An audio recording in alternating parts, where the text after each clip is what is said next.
Tirem essa mulher daqui. Não quero mendigos perto da escola do meu filho. Foi o que gritaram quando Lívia Ramos, com as mãos sujas de tinta e a filha ao lado, tentou apenas ensinar o alfabeto a uma criança no parque. Mas o que ninguém imaginava é que um milionário que passava por ali veria naquela mulher tudo com que o dinheiro dele nunca pôde comprar: dignidade. O vento da manhã soprava sobre o Rio Douro, trazendo o cheiro de pão quente e maresia. As gaivotas gritavam entre as pontes e os elétricos rangiam nos trilhos antigos. No meio dessa rotina sonora de Porto, Lívia Ramos, de 26 anos, sentava-se num banco perto da ribeira, com um caderno gasto e um sorriso que desafiava o frio a seu lado. Uma menina de 8 anos copiava letras no papel. Mãe, escrevi certo Esperança? Pergunto.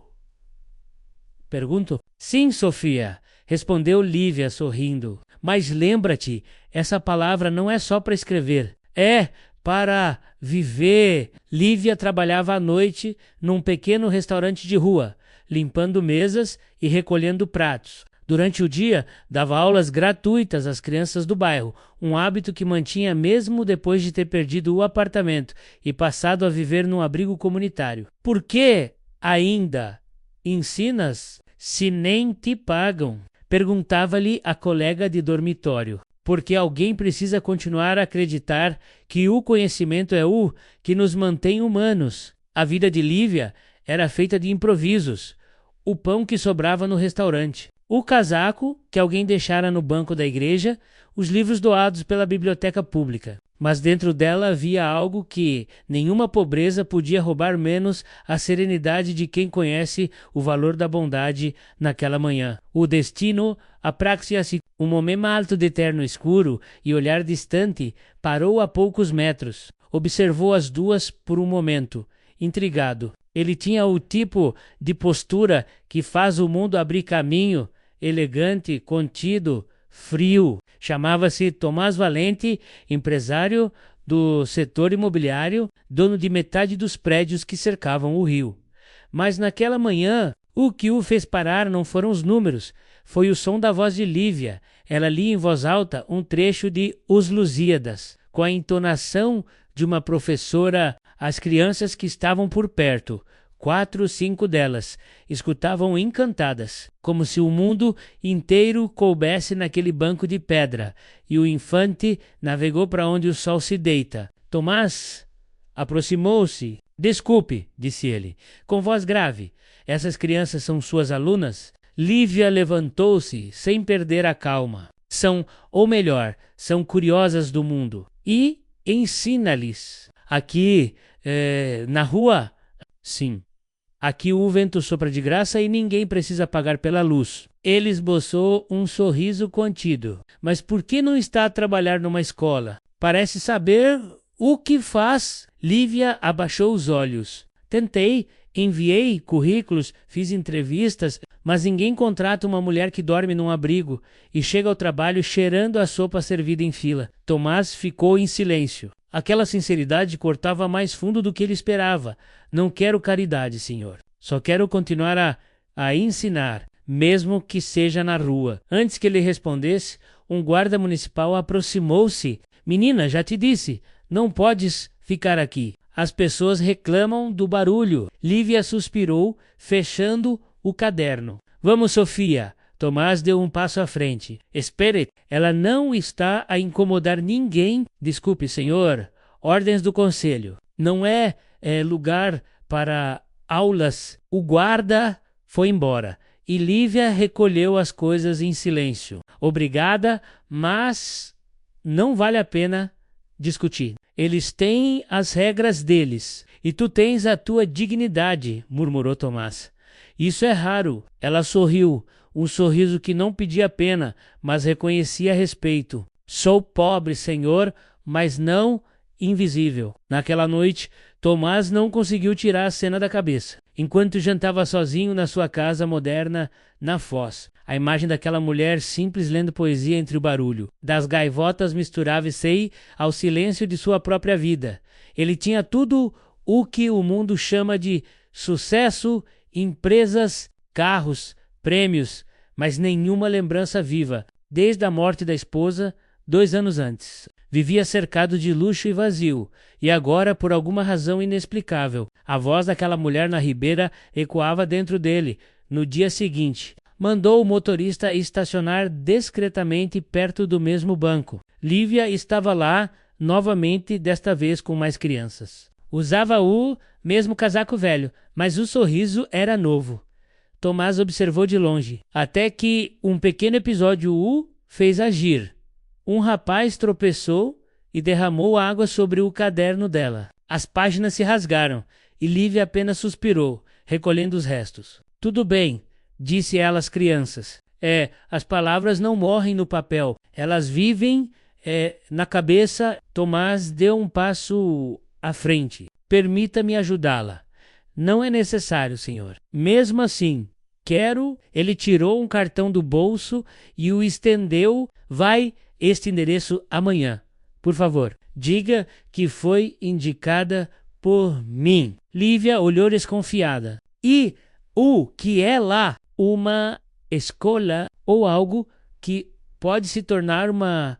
Se estiveres disposta... Ela ficou parada, o cartão entre os dedos, sem saber se devia acreditar. Por que eu? Porque o mundo precisa de quem ainda acredita no que ensina. Tomás virou-se e foi embora, deixando-a entre o medo e a esperança, menos como quem deixa cair uma semente no meio do vento naquela noite. No abrigo, Lívia olhou o cartão pela 10ª vez. Rua das Virtudes, número 81, leu em voz baixa. Sofia encostou a cabeça no ombro da mãe. Vamos, mamã. Lívia sorriu. Amanhã veremos se o destino também sabe ler. O sol subia lentamente sobre o Rio Douro quando Lívia Ramos caminhou pela Rua das Virtudes, com o coração batendo mais rápido do que seus passos. O cartão amassado ainda estava na palma da mão, como uma promessa frágil. Ao lado dela, Sofia saltitava, curiosa, segurando uma pequena mochila. É aqui, mamã? Lívia levantou o olhar. Diante delas, um portão de ferro se erguia, ladeado por muros cobertos de eira. Por trás, via-se um edifício antigo de pedra clara, com janelas altas e uma placa discreta. Fundação Horizonte Novo. Ela hesitou. Talvez tenhamos vindo ao lugar errado. Mas antes que pudesse recuar, o portão se abriu com um rangido suave. Um homem de terno escuro e rosto gentil apareceu. Bom dia. A senhora é a professora indicada pelo Sr. Tomás Valente? Lívia piscou, confusa. Eu não sou professora. Só ensino algumas crianças na rua. É exatamente disso que precisamos, respondeu o homem, sorrindo. Por favor, entre. O interior era surpreendente. Um salão amplo, paredes cheias de desenhos infantis e prateleiras de livros coloridos. Crianças de várias idades riam, pintavam, liam. Era uma escola, mas não uma escola comum. Tudo isto foi criado há poucos meses, explicou o homem, que se apresentou como Antônio, diretor da fundação. O Sr. Valente deseja oferecer educação e abrigo às crianças em risco social. Mas falta-nos alguém com empatia real, alguém que as compreenda. Lívia olhou à sua volta, sentindo o cheiro de papel novo e esperança. E acha que sou eu? Foi o próprio Sr. Valente quem disse. Como se tivesse sido invocado, Tomás apareceu à porta, de blazer leve e expressão tranquila. Vejo que encontrou o caminho, disse ele. Sim, Sr. Valente, mas receio que haja um engano. Eu não sou professora formada, mas é professora de alma, respondeu ele. E isso não se aprende em universidades. Ela abaixou os olhos. Não sei se estou pronta para algo assim. Nem eu estava, quando a vida me deu segundas chances, disse ele calmamente. Pense nisto, Lívia. Quantas pessoas pobres foram ignoradas porque ninguém lhes estendeu a mão. Agora, talvez seja a tua vez de ser essa mão. As palavras dele ficaram a ecoar, leves e pesadas ao mesmo tempo. Nos dias seguintes, Lívia começou a trabalhar na fundação. Recebia um pequeno salário, mas o suficiente para alugar um quarto simples em Massarelos. Lá, ela e Sofia voltaram a ter um lar. Ainda que modesto, uma janela voltada para o rio e cheiro de café pela manhã, as crianças da fundação adoravam-na, chamavam-na de professora Lily. Ela ensinava matemática desenhando no chão com giz colorido. Lia histórias com vozes diferentes. Fazia cada aluno sentir-se visto. Mas nem todos partilhavam da mesma alegria. Uma mulher elegante, de cabelos loiros e postura altiva, observava menos-a com ar desconfiado. Era Helena Duarte, coordenadora administrativa. Senhor Valente, disse ela certa tarde, não acha arriscado deixar o ensino nas mãos de alguém sem formação? Tomás pousou os papéis e respondeu, prefiro 1000 vezes uma mulher com compaixão do que 10 diplomas sem coração. Helena franziu o rosto, ferida, mas os patrocinadores confiam em mim. E eu confio nela. Apesar das palavras dele, a desconfiança esparrucou entre alguns funcionários. Havia cochichos nos corredores. Ela veio de um abrigo, sabias? E agora anda por aí como se fosse dona do lugar. Com certeza, o patrão tem segundas intenções. Lívia fingia não ouvir, mas cada sussurro deixava uma marca. À noite, deitava-se ao lado de Sofia, olhando o teto. Por que as pessoas falam mal, mamã? Porque às vezes, filha, o que é bonito nos outros faz lembrar o que falta dentro delas. Apesar das dificuldades, o vínculo entre ela e Tomás crescia. Não havia romance, mas uma admiração silenciosa, menos um respeito que nascia da sinceridade. Ele visitava a fundação todos os dias, observando as aulas à distância, como quem reencontra a própria humanidade.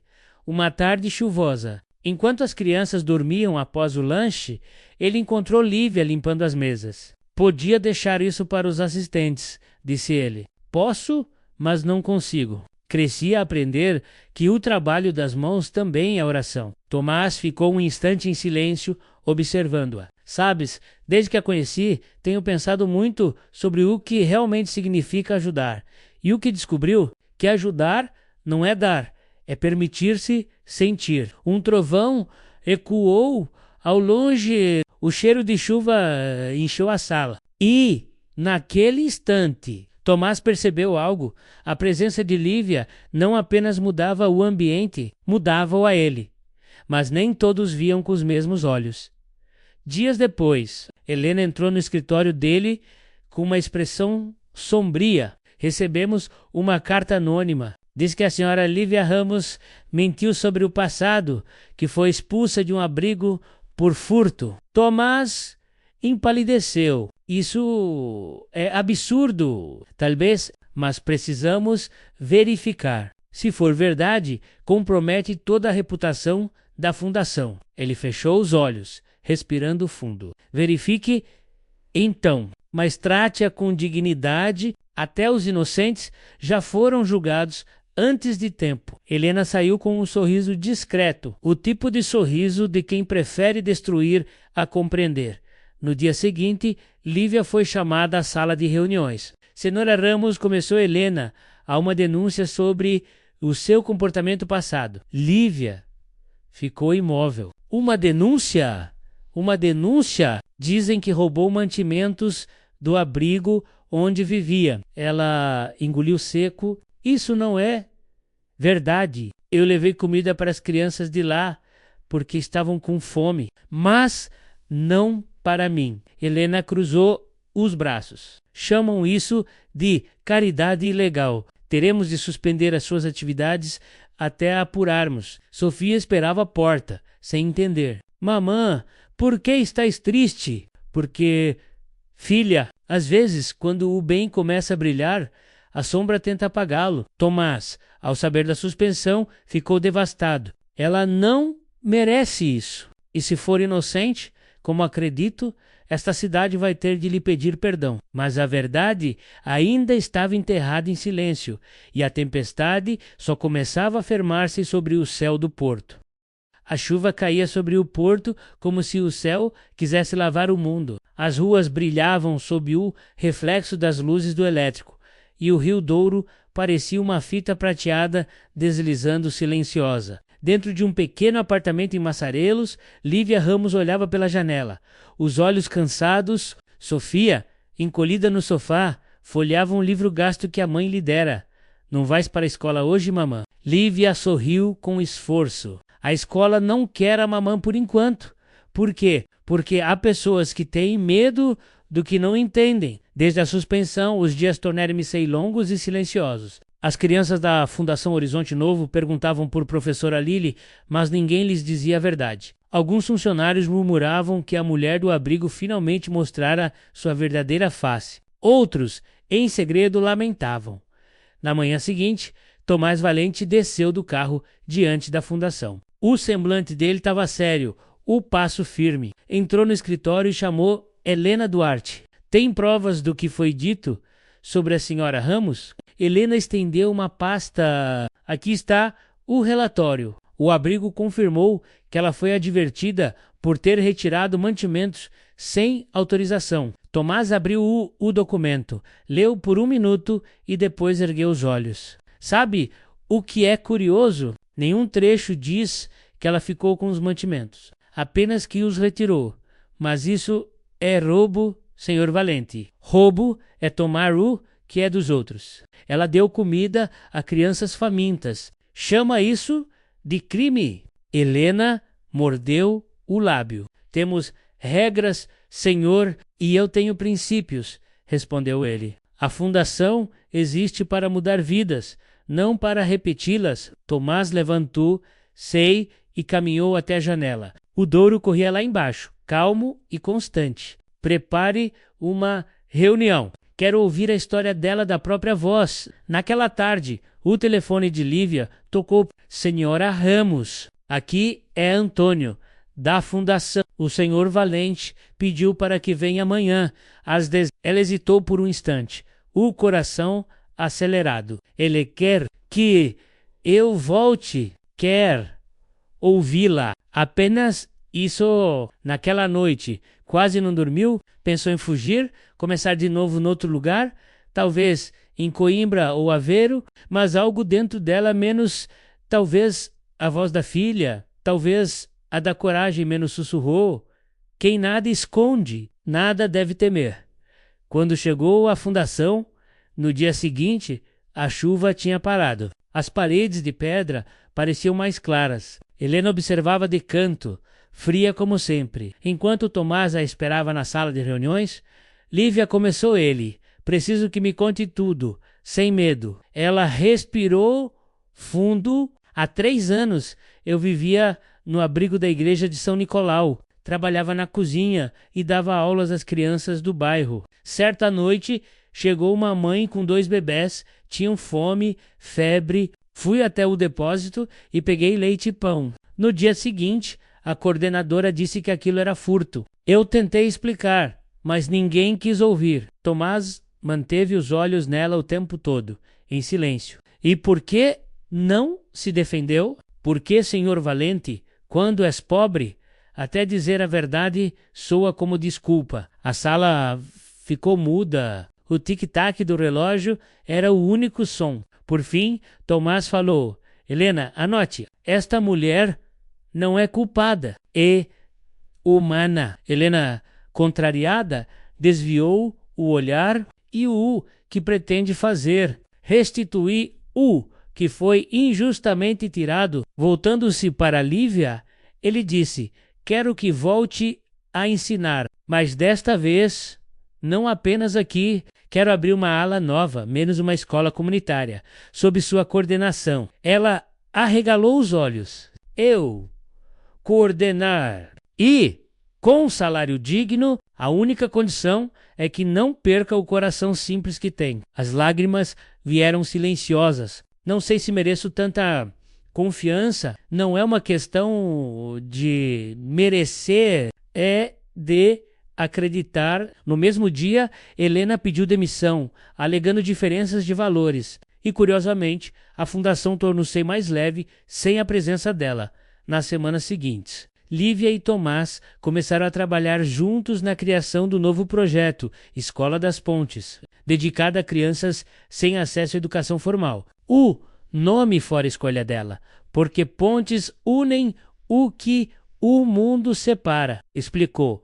Durante as obras de adaptação do edifício antigo, que serviria de sede, eles passaram horas planejando, revisando livros, conversando sobre sonhos. Tomás, que antes via a vida em relatórios e lucros, redescobria o prazer de escutar histórias reais. Lívia, por sua vez, começou a ver nele algo além do homem de terno, menos alguém ferido, mas disposto a curar. Uma tarde, enquanto observavam o pôr do sol sobre o Douro, ele disse: "Sabes, às vezes penso que nos encontramos por engano. Talvez os enganos sejam a forma do destino corrigir o caminho", respondeu ela. Ele sorriu. Helena dizia que eu era frio demais, mas desde que a conheci, começo a acreditar que o coração também pode ser uma empresa, menos só. Precisa de alguém que o administre com compaixão. Ela riu. Então, espero não ser despedida por alguns meses. Tudo parecia perfeito, até que o passado voltou a bater à porta. Certa noite, ao sair da fundação, Lívia encontrou um homem à espera, menos um rosto conhecido, mas que ela preferia esquecer. "Lívia Ramos", disse ele, com um sorriso cínico. "Ainda se lembra de mim, Carlos? Carlos?" "Ah, preciso", murmurou ela, gelando. Era o ex-namorado. O homem que a abandonara quando ela engravidou de Sofia. Ele a deixara com dívidas, vergonha e o coração quebrado. "Ouvi dizer que agora trabalha para um milionário. Vejo que a vida sorriu para ti, finalmente. Não tens nada que me dizer, Carlos. Acabou há muito, mas eu preciso de dinheiro e pensei que a tua nova posição pudesse ajudar. Afinal, somos família. Não, não, Carlos. Sofia não precisa de um pai como tu." Ele deu um passo à frente, o olhar sombrio. "Cuidado, Lívia. O porto é pequeno. Se o teu patrão souber que mentiste sobre mim, talvez não ache mais graça nessa história de professora santa." Ela ficou imóvel, sentindo o medo antigo ressurgir. Nos dias seguintes, Carlos começou a aparecer perto da fundação, observando de longe, e lentamente boatos voltaram a circular. "Ouvi dizer que o milionário anda a proteger uma mulher com passado sujo. Será que é amor ou manipulação?" Tomás, ao perceber o olhar cansado de Lívia, perguntou: "Algo te preocupa?" Ela hesitou. Talvez o passado esteja a tentar reclamar o que não lhe pertence. Ele tocou o ombro dela, gentil. "Então é hora de provar que o futuro também sabe lutar." E pela primeira vez em muito tempo, Lívia percebeu que não estava mais sozinha diante do mundo. O outono chegou a Porto com um frio cortante e uma bruma que subia do Douro todas as manhãs, cobrindo a cidade como um véu. A escola das Pontes prosperava. Crianças aprendiam, famílias se reuniam e os risos enchiam o pátio de pedra. Mas no coração de Lívia Ramos, uma sombra crescia menos a presença de Carlos. O homem que voltara para Ruberli a paz nos últimos dias, ele aparecera na rua, em frente à fundação, sempre com aquele mesmo sorriso cínico, observando-a como um predador paciente. Às vezes, deixava bilhetes no portão: "Lembra-te do que me debes." Ela os rasgava sem responder, mas o medo começava a roubar-lhe o sono. Numa tarde chuvosa, quando todos já haviam ido embora, ele finalmente entrou. "Carlos", murmurou ela, gelada, "como entraste aqui?" A porta dos fundos estava aberta. "Que descuido para alguém tão exemplar. Vai-te embora. Não tens nada a fazer aqui." Ele riu, aproximando-se. "Não sejas assim. Só quero um pouco do que agora te sobra. Uma quantia justa, digamos. 5.000 euros. Afinal, não é nada para quem trabalha para o milionário." Lívia respirou fundo. "Não te darei nada. E se voltares, chamarei a polícia." "Ora, a polícia? Achas que vão acreditar numa ex-sem-teto? Ainda mais quando eu contar que mentiste ao teu patrão, que escondeste o teu passado e quem é o verdadeiro pai da tua filha." As palavras dele cortaram como lâmina. "Não te atrevas a falar dela, Anne." ou paga. Oh, eu faço questão de visitar o senhor Valente amanhã. Lívia ficou parada, trêmula, enquanto ele saía calmamente, assobiando. Naquela noite, a chuva desabou sobre o telhado de Massarelos. Sofia dormia e Lívia sentou-se à mesa, as mãos no rosto. Podia fugir outra vez, podia começar de novo no outro lugar, como sempre fizera. Mas ao olhar para a filha, percebeu que fugir seria ensinar-lhe a viver com medo. Não, sussurrou. Desta vez, não. Na manhã seguinte, ela foi ao escritório de Tomás Valente. Senhor Valente, preciso falar consigo sobre algo do meu passado. Ele pousou a caneta, atento, diz. Ela contou tudo, menos a relação com o Carlos. O abandono, a filha, as ameaças, nenhuma lágrima, apenas a verdade nua. Quando terminou, o silêncio pareceu encher a sala. Tomás finalmente falou. Lívia, por que não me contou antes? Porque achei que o senhor merecia paz, não problemas. Ele levantou-se, aproximando-se. A paz sem verdade é só silêncio. E não quero silêncio entre nós. Lívia respirou fundo. Se quiser despedir-me, compreenderei. Despedir-te? Ele quase riu. Faria isso se o meu objetivo fosse perder as únicas pessoas sinceras que ainda conheço. Não, Lívia, vamos resolver isto juntos. Mas Carlos não esperava por diplomacia. No dia seguinte, apareceu em frente à fundação com um jornalista local. Vê, ela finge ser santa, mas tem um passado sujo, dizia ele, gesticulando. O milionário apaixonou-se pela sem-teto que enganou o abrigo. O fotógrafo tirava fotos e as crianças assistiam assustadas pelas janelas. Tomás saiu furioso.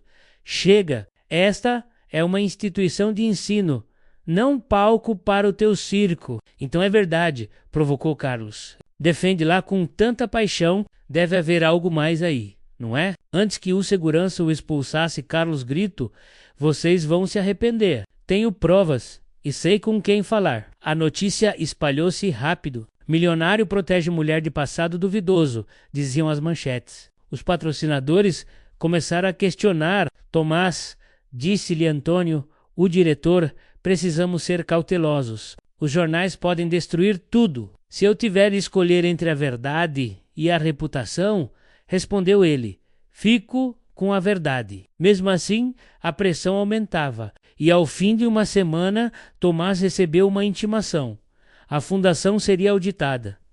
Naquela noite, ele foi à casa de Lívia. Chovia, e o vento batia contra as janelas. Vieram por ti? Perguntou ela, abrindo a porta. Por nós, respondeu ele, mas não te preocupes. O que construímos é mais forte do que qualquer mentira. Sofia correu e abraçou as pernas dele. Vovô Tomás, estás molhado. Ele sorriu, abaixando-se. Um pouco de chuva nunca faz mal a quem já aprendeu a nadar contra a corrente. Eles jantaram juntos, pão, sopa e silêncio. Depois Tomás olhou para Lívia e disse, Dixi-me lidar com este homem. Tens minha palavra de que ele não te tocará mais. E se o Senhor se magoar? Já me magoei o suficiente por ficar quieto. 2 dias depois, ele encontrou Carlos num café de esquina. Vieste negociar? Perguntou o homem confiante. Vim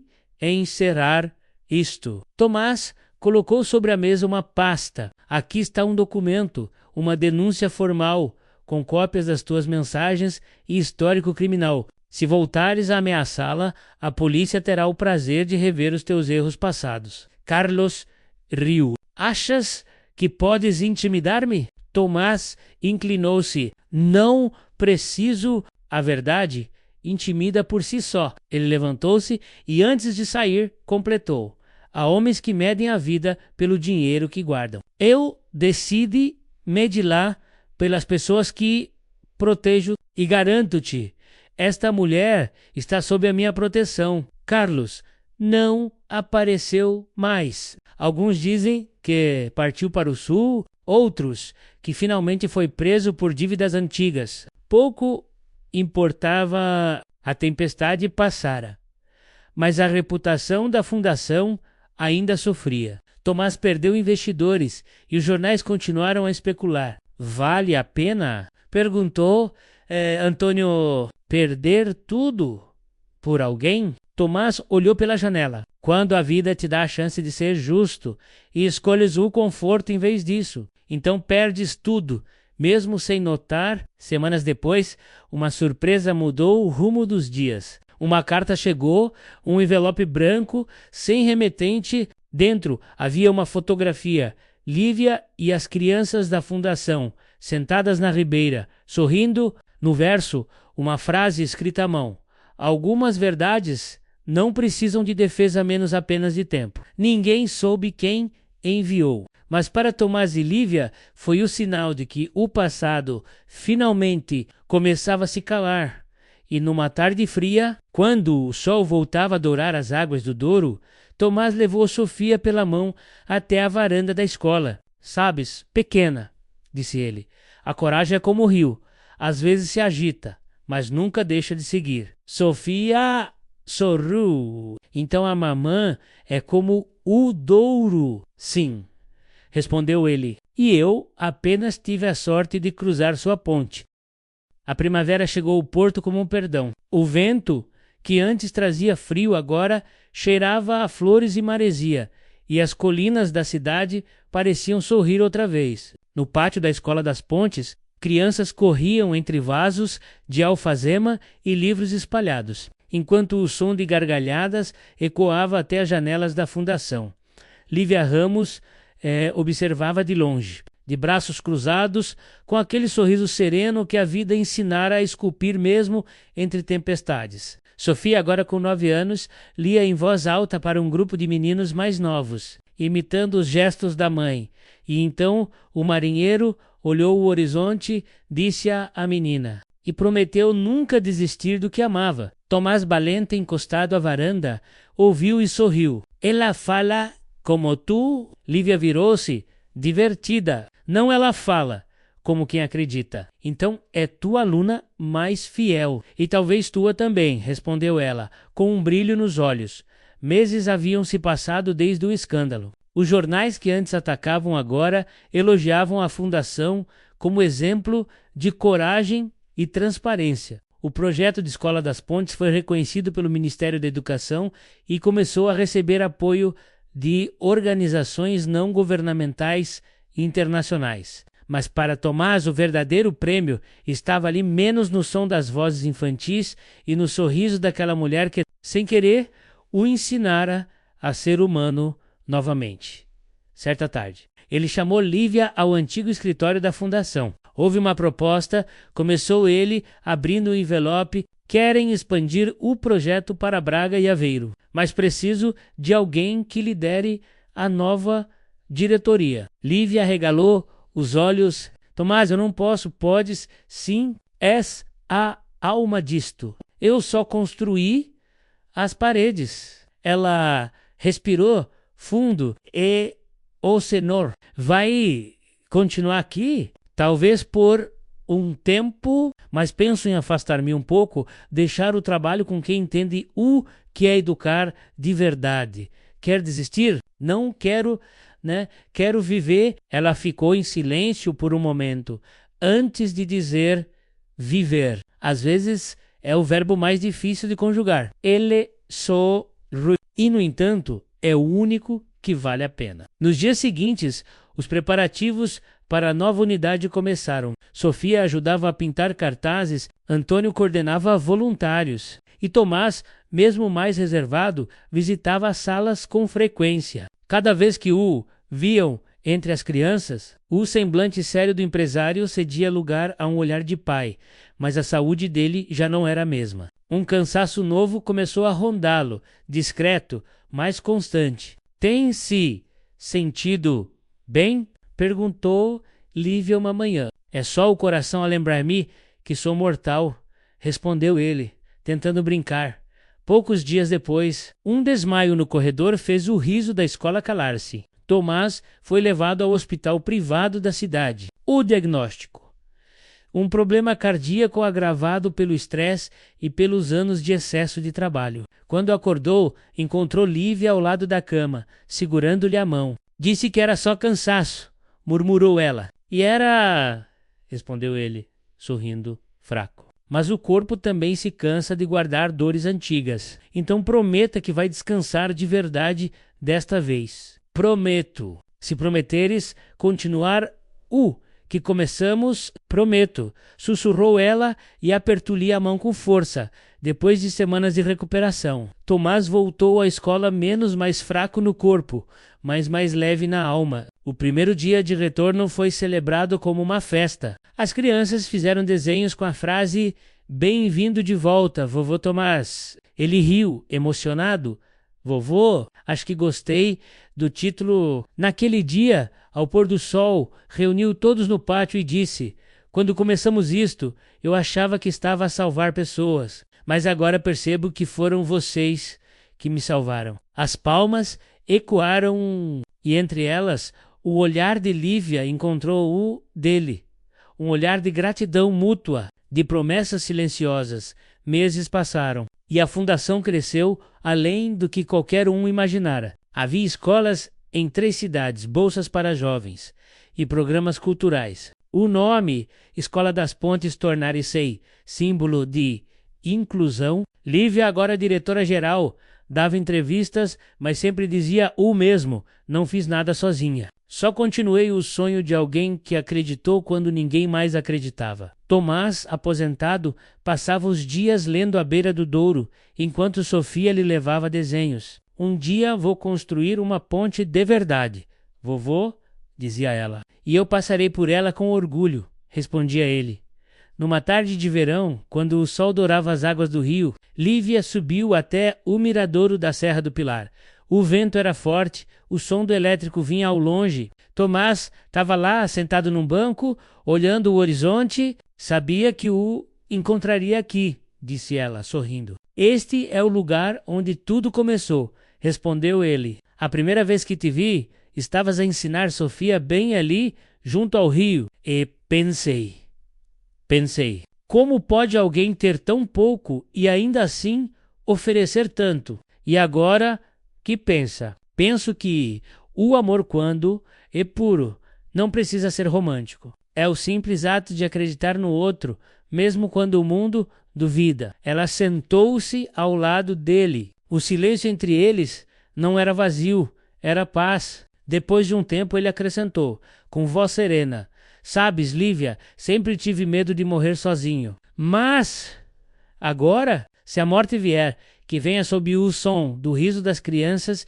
e o perfume das flores do Douro". Ela virou-se para ele, emocionada. "Não fale assim, não é tristeza, é gratidão".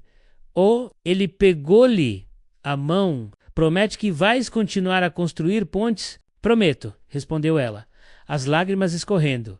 Meses depois, numa manhã de outono, Tomás partiu serenamente, enquanto o sol nascia sobre o rio. No testamento deixou um último desejo: que suas cinzas fossem lançadas nas águas do Douro, para que continuassem a fluir como o amor que construiu tantas pontes no dia da cerimônia. Crianças, professores e moradores se reuniram à beira do rio. Lívia, vestida de branco, segurava uma pequena urna. Sofia estava ao seu lado, segurando o telescópio antigo que Tomás lhe dera. "Ele disse que as estrelas são as pontes do céu", sussurrou a menina. "E ele agora é uma delas", respondeu a mãe.